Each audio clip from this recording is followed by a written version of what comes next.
This video was made possible by Honey. Click the link below to save money on your online shopping. And also,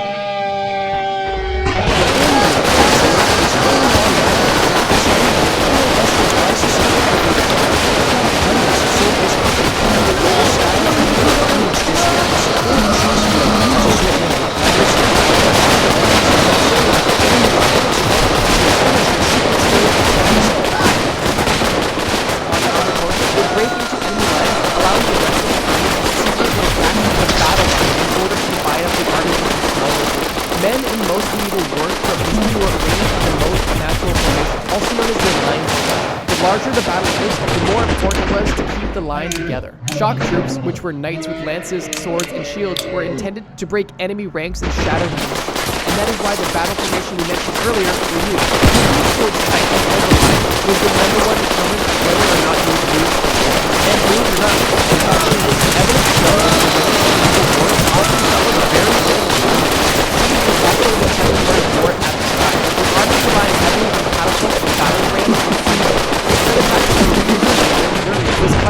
To the castle that was being besieged. In reality though, medieval warfare was rough. Regardless of ideals or chivalry, the wars in the medieval era were just as or more savage than the ones from previous eras.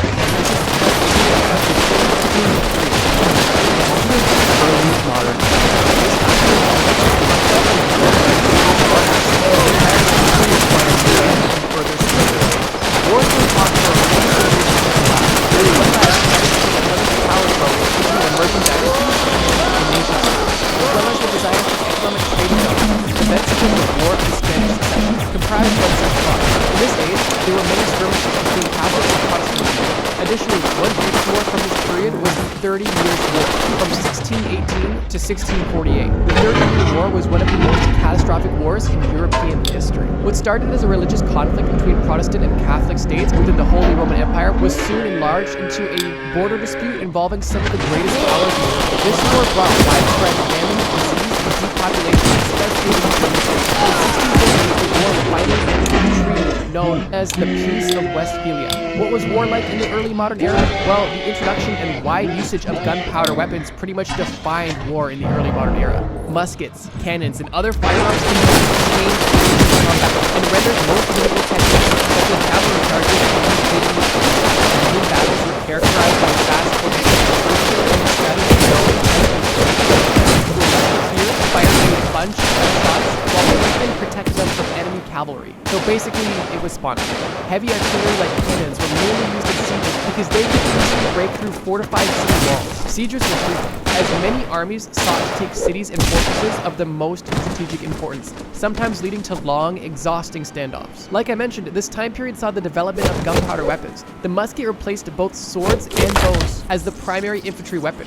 Cannons were also used in combat because of their ability to reduce fortifications, essentially destroying them from a safe distance. The first musket was the matchlock musket, but over time it was improved into the flintlock musket because flint was far more reliable. Gunpowder not only influenced the weapons, but also the battle styles of this time period. This change led to linear infantry formations where soldiers stood in a relatively long, straight line to have as much firepower from their muskets as possible. Cavalry units were still sometimes used, although the invention of muskets made soldiers way less privy to undergoing these strategies. And unlike the last era, urban warfare became much more frequent, as developed cities rose to political and economic prominence, like Vienna and Paris. Like mentioned previously, during sieges, food supplies would typically run low, and everyone, including soldiers and civilians, had to survive on whatever was available to eat. Thus, many of them resorted to eating rats, horses, and dogs, and in some cases, entire towns starved to death during extended sieges. The modern era and present day. Modern day, here we go. In the modern era, ideological confrontations came at the forefront of war,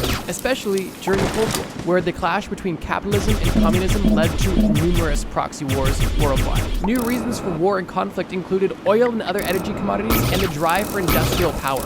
Wars in the 19th and 20th centuries had many examples of disputes over nationalism, self-determination, independence movements, the American Civil War, and decolonization struggles in Africa and Asia. Additionally, warfare in the 21st century saw the rise of terrorism motivated by extremist ideologies and regional grievances. The biggest war in the modern era, of course, was World War II. World War II, from 1939 to 1945, determined the fate of the modern-day world. This war was driven by expansionist ambitions, especially those from Nazi Germany and Imperial Japan. Thus, it naturally clashed with the polar opposite ideologies of fascism and democracy. This war saw countless major battles reverberating throughout Europe, Africa, and the Pacific. And as we all know, it ended with the defeat of the Axis powers and the toppling of the fascist regime, which established the United States of America and the Soviet Union as superpowers in the transitional period into the Cold War. What was war like in the modern era? Modern warfare with today's advanced technologies includes firearms, tanks, aircraft, and missiles, and of course, nuclear weapons. Contemporary wars use any number of variations in attack style, sometimes combining traditional military battle structure with guerrilla warfare. They're in the tree! And in the modern day, rifles and handguns are standard weapons to every soldier. Howitzers provide long-range firepower, and missiles, both cruise and ballistic, provide precision strikes against enemy targets. The invention of nuclear weapons opened an entirely new scale of destructive capability that changed the tide, context, and rules of war forever. Recently, cyber warfare tools have been added to the game as well, allowing enemy forces to intercept military secrets, gain intel, and even turn electricity off to enemies via EMPs. Additionally, drones have changed the game in modern battles, such as the FPV bombing drones currently being used in the Ukraine war. Besides this, for battles that take place in 2024, for the first time in history, it's pretty much a prerequisite to be fighting on air, land, and sea. Bonus: the future. This is a new one. In any of our time period videos, we have never covered on a hypothetical future, but for this video, I figured, why not try it out? With that being said, we've covered every era of history we know. What about the final, the future era? Well, although I'm no time traveler, this is just fictional speculation, but in the future, it is possible that physical land and sovereignty will give way to fighting over digital control and power. In dictatorial countries, this would probably include power over free speech and the suppression of controversial information. Besides this, however, wars will be fought for many, many reasons. Because at this point, we've progressed so far that any reason we fought a war in the past will probably happen again. Future reasons for war, however, could also include future resources that we don't even know about. I'll leave you with a hypothetical to help paint the picture. Imagine the year is 2200. Nowadays, oil money is a thing of the distant past. Up until this point, the most sought-after resource was lithium, but a recent breakthrough in supercapacitors makes them the new perfect storage for energy. They can be charged for a single second, last for weeks to months, and hold unimaginable amounts of power in a tiny amount of volume. Basically like Tony Stark's nuclear reactor. After outstanding research reports were released from the once Ivy League Musk University, Elon Musk's research and innovation-oriented university founded in 2045, regarding this new invention, it was an absolute sensation around the world, and even more consequential than the invention of the light bulb. However, there's only one problem with this new technology. The new supercapacitor technology that everyone wants requires a rare mineral called potentia that is currently only found in a little island known as Mergui, formerly known as Fiji. In an interesting twist of fate, nuclear weapons have become completely obsolete, as long before Iran and Afghanistan gained power to nuclear weaponry in 2036, the United Nations pooled billions of dollars into research and development for nuclear defense weapons. The technology that came from this was able to deactivate any and all ICBMs by sending supersonic counter missiles at a nearly unlimited number of missiles. And by 2080, nearly all countries in the world have a nuclear iron dome of mutually assured protection. Because of this, and paired with the new breakthroughs in technology to counter radiation and EMFs, warfare reverts back to something like the World War II era of war, but still far more futuristic. In this warfare, close-range combat is relevant, and ingenuity gives nations a competitive advantage. Thus, this new supercapacitor was the new holy grail for super advanced combat weapons. From looking back in history, we can conclude that a futuristic war for resources would be far different from the historical examples we've covered thus far. In fact, war might never get waged in the first place in this example, as advanced geospecific information warfare can be utilized first to either keep it from happening in the first place, or brainwash the citizens of Mergui to uprise until their government makes a deal that's in favor of the country that's conducting the raid. This is all a future hypothetical, but I wanted to get you guys' thoughts on it because I think this format could be kind of fun. If you guys enjoy either hypothetical history or hypothetical like sci-fi, let me know in the comments because I'd love to do that. Thank you guys so much for watching this video. And if you want to watch another video about something in every time period, check out this video called Being Rich next time. Don't forget to subscribe, and like always, trust me.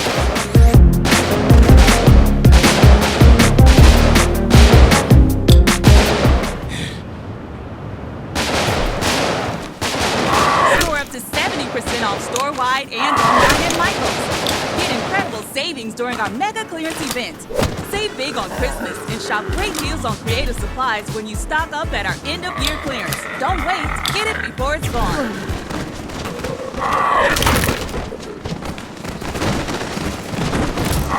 Stellar Sleep Celebration. promotion is going on now.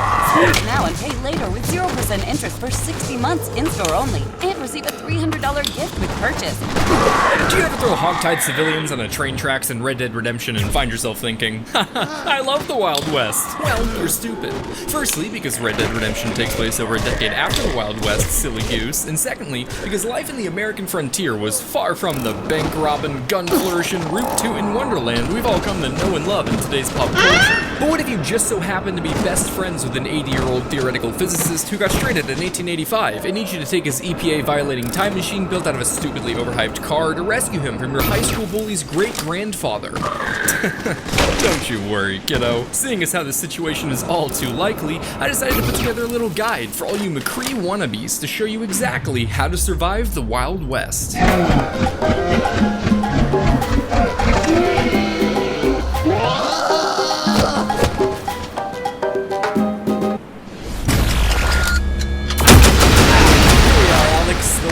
West, the area of the United States that's vaguely defined by historians as being somewhere. The stunning landscapes are crawling with rich resources. Massive herds of American bison roam from the Great Basin to the Appalachians, while the expansive flatlands find themselves home to enough corn, beans, and squash to bring a tear to any Midwestern gardener's eye. The geography ranges from grassy plains so large you might just call them great, to mountains so rugged you could even say they're rocky, to deserts so arid they've earned the rank of being the second hottest place on Earth.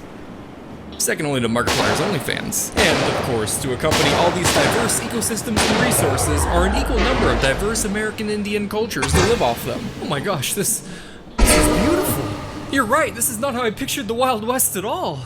Should I just, give my resume to a chief, or... Nah, hold up, don't go all dances with wolves quite yet, Alex. This piece of junk took us too far back.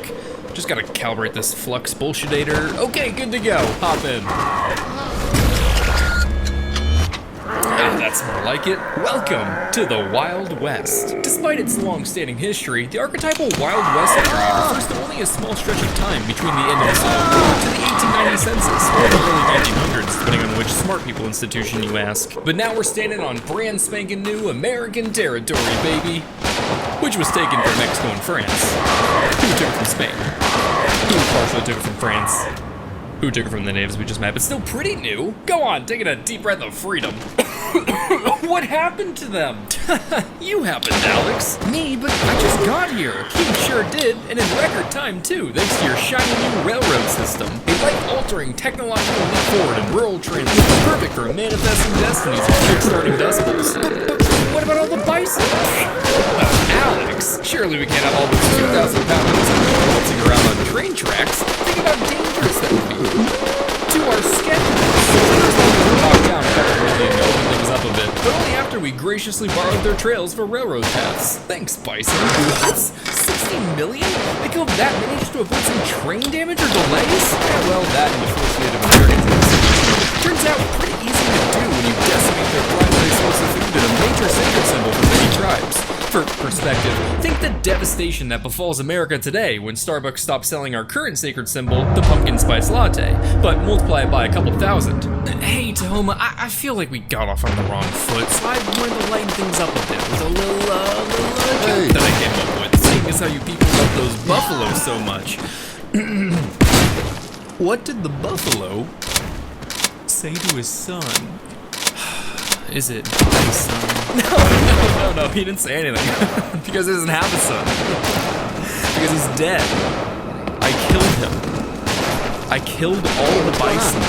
To the American settlers, the West symbolized independence and freedom from government. A proposition so tempting that people were willing to uproot their lives and travel hundreds of miles over land made traversable by state-sponsored railroads to homesteads made possible by federal legislation on land made open by government ammunition. You smell that, Ezekiel? That's freedom right there. No big brother here. Oh. You bought a Cadillac to be seen and heard. Now keep making moves. Schedule your next Cadillac certified service visit in vehicle. I decided to launch my business with LegalZoom with the advice of my sister, who happens to be an attorney. She said it. No big brother here. Okay, this sucks, you win. Please take me back to my PlayStation. Oh, great. Just give me 15 minutes. Hey, Shoot, he just took our catalytic converter. I thought this was the Wild West, not North Philly. Well, at least now we can get past the 8-minute mark and Daddy needs his mid-roll, so lessons back on, Alex. Seeing as how you're here to stay, we're ready to hook you up with a career. Now, there were a ton of options, and with how expansive and diverse the various regions are, you really shouldn't generalize life in the Wild West. Anyway, let's heavy pick between a cowboy, a miner, or a prostitute.